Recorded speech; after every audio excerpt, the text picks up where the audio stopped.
What's up everybody, Derek here, and today I am down on the river to talk about what to look for whenever you go white bass fishing. I came down here today and I literally tore them up.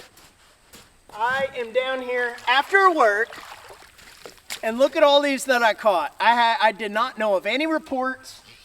I didn't know of what was going on down here. Right around this corner it gets shallow. And so when I start thinking about white bass and what stage they might be in the certain time of the year, I come down to a certain place.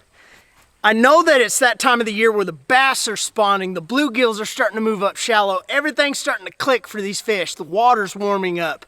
Well, some of the first fish to move up shallow into our creeks and our rivers are white bass. And crappie usually do it too with them, but if you're wanting to go white bass fishing, man, those things are so explosive when they hit. They can be so much fun. They're feeding hard, getting ready to go up in there and spawn in just nothing water, basically. I mean, sometimes less than a foot. You can see them breaking the surface, but out here it happens to be a little muddy. But wherever you may be going to look for these fish, look for those transitions. Go up as far as you can and try to find a little bit of that current. Now today what was weird is there's a lake that's a long ways up from me and it wasn't generating any water, no current. And now they started to, after I started catching a couple, I started noticing the current was ripping through a little bit. So I think they started releasing some water and those fish completely repositioned on me. I was catching them in shallow water and then they moved out into some different pockets to where they could kind of ambush more prey. And whenever you're looking for these fish down on creeks and rivers, you got those deeper pockets. That's where they will stage, back up into those creeks. Right before it gets into the shallower current, I mean 1 foot, half foot, they will go right up it and go as far as they possibly can until they can't go. Just like salmon running or anything else, except they're not jumping up waterfalls trying to go up, but they will go up literally as far as they can possibly go. Some of them stop at the first stop, some at the second, the third, the fourth, the fifth, and you just keep hitting those spots going up further. But as you go from a lake and start moving up from the main lake into those pockets of where the creeks, you know, opening up or branching off, because you can notice where it really trims down on the creeks. And then those are the spots where those white bass start to stage when it's still colder. But once that water starts hitting that 60-degree mark and up, those fish are really starting to move up into that shallower stuff. I mean, 5 foot and less a lot of times.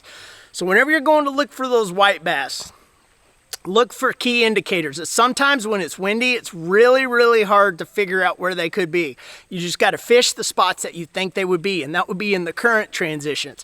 Maybe there's a drop off to shallow. Maybe there's shallow to a little bit of a drop off. And when I say drop off, it could go from 3 foot to 1 foot, 5 foot to 1 foot. I mean, it just varies. But when it gets really shallow and that current's starting to move, those fish should be in the area.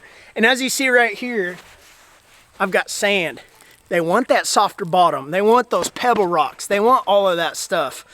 So whenever you're moving and you're trying to find those fish, and you start going up the river and looking for them, look for that bait activity on the surface, because when there's lots of them grouped together, they are feeding like schools of hungry fish. They are packs of wolves, and they will be popping the top. They'll be running up in the shallow stuff. So you look for those telltale signs of a fish swimming through the water, the little bitty wakes and waves that they make. That is what I look for whenever I go to find white bass, basically.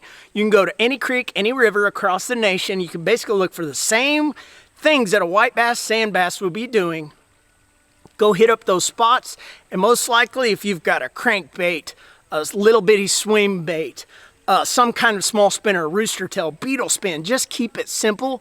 You will probably catch some white bass, and then you're in them, and they are very aggressive, so they a lot of times want those moving baits. But anyways, those are a couple keys in what I look for, and coming out here for the first time this year and finding them like I did, that's just basics of what I do when I go to try to find them. But thanks for watching, you guys, and subscribe if you haven't already. Like this video if you liked it, and I'll see you guys in the next one.